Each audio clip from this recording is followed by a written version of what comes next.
Hello, traders. FX Pip Collector here. Today is Tuesday, July 29th, and this is my analysis for the Kiwi US dollar, and we are on the 1 hour time frame.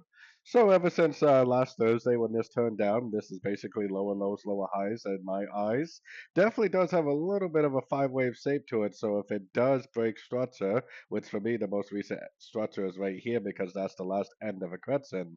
So, if price does break up, with momentum, not just goes up and touches that and then goes back down, then the first thing I would do is show my Fibonacci retracement on the whole move down.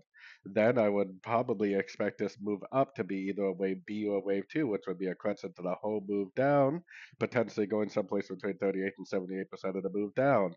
But it doesn't have to break structure. That's why I keep saying if it breaks structure. It could very easily and maybe even more likely will continue to make lower lows, lower highs. If it continues to make lower lows, lower highs, then just enjoy the trend and just trade to the short side at the end of pullbacks.